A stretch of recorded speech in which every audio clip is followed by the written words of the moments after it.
For you to understand the nature of your emotional pain, you need to first understand the nature of the behavior of atoms, because they have similarities.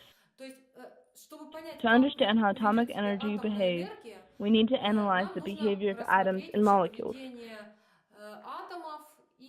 For example, let's take a water molecule. A water molecule consists of one atom of oxygen and two hydrogen atoms. In the water molecule, the atoms always stick together. Why they have hold each other and this triple union is because of magnetic energy. Any molecule has magnetic energy. Everything is magnetic energy. And when we talk about the space, we divide the space into visible and invisible parts, spiritual and physical. In fact, there is nothing there. It's just our conceptual mind trying to divide. If we want to go deeper through atoms, we pass the atom to the electron. We'll recognize polarities, and also that there's a wave and a particle. It is within it. We'll see it's the same thing. Electron is not a material because it is a vibration in space. It creates the illusion of density because it vibrates. We'll step back to the atom, and then we can understand that each molecule consists of some kind of unit among them.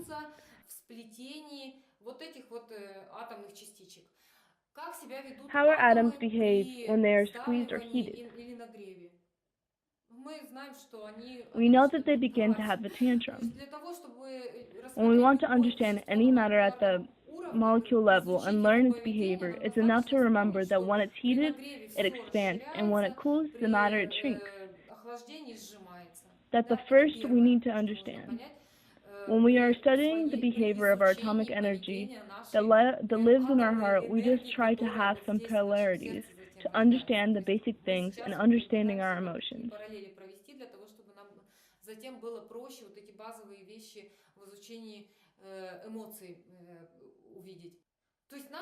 So basically, we need to understand two key aspects.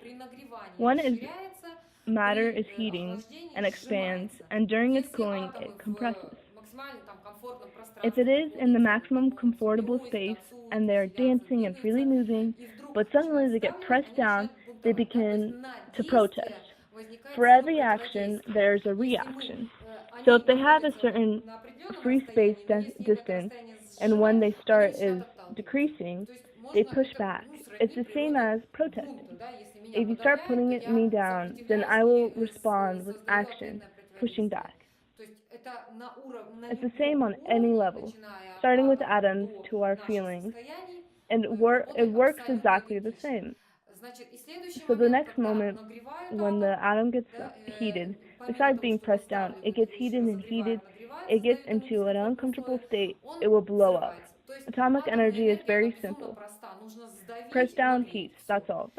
Then you have an explosion. Now go back to the polarities, to the emotional struggle. We need also to learn only two factors. So for a person to begin to suffer, to be squeezed and heated from inside, you can always see on someone's face. When you increase the person uncomfortably by creating emotional until he starts blushing because everything inside tries to explode.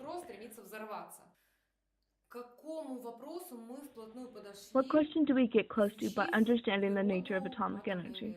This question is about how a person is born. When a baby is born, they have included all these atoms, which later in life get heated and pressed in different situations. This creates explosions. So we cannot look at energy behavior as once looked at in religion, like good and bad, and any kind of dualism, which someone might believe that every newborn baby is born with this duality aspect.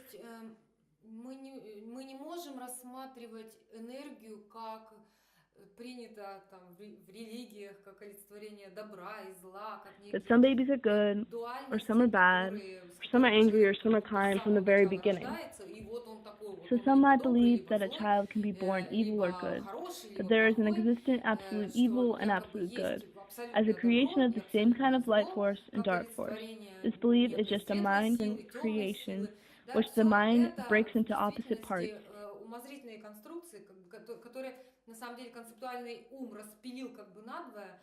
Usually clean space energy. This energy behaves in a certain way depending on what we're doing with it and the condition it's in. In the beginning, when a baby comes, he's put into a box, squeezing the baby inside space, being under restrictions, sitting straight, not talking, and no body movements, never expressing his inspiration or true emotions, basically not existing.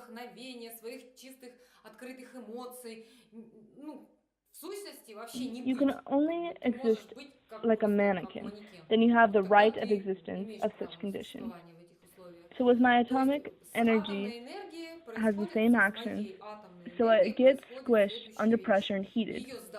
When down, putting down my infinite nature, so when one comes in the world in the endless potential of atomic energy in me, and the live energy wants to get out and live and learn and leave a permanent dance and be present just because it feels like it should.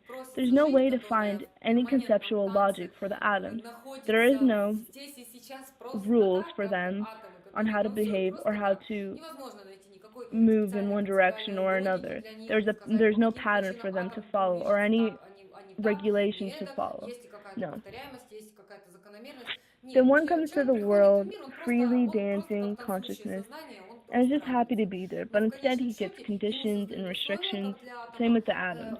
He gets squeezed and heated, and this is an ideal environment condition, so the atomic atoms explode. So in this, a lot of religion confessions or any conceptual of good and bad, or good men and bad men, is actually artificially created polarities, which in reality grow from misunderstanding the nature of energy behavior. Under certain circumstances, in this way, the human consciousness and all of its external behavior tactics grew out of his depression and depends of his degree in his childhood. Because of its neuron system formed during all these years in a squeezed and heated box with its atomic system under pressure and as a new, it will reflect a variety of distant forms. This will be very difficult to track in the future.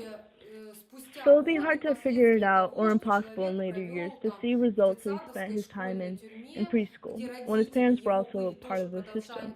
He understands many years later that his behavior of these reactions are from previous experiences of growing in a restricted box.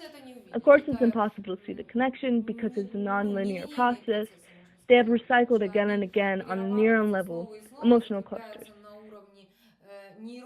Basically, on a neuron track, like let's say a deep track on a road, and you're just using it on autopilot.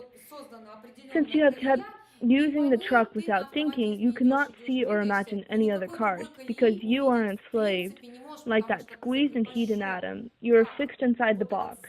So to figure out how you are fixed in your box and at what degree you're trapped inside, as well as to see the nature of your energies twisting, it's impractical to see inside. The only way to see is from the outside. How can you cope with the pressure of water? Suppress it and keep the pressure down. For example, a fountain that you try to hold down. How can you do this? You can try to jam it, but how long will it stay there?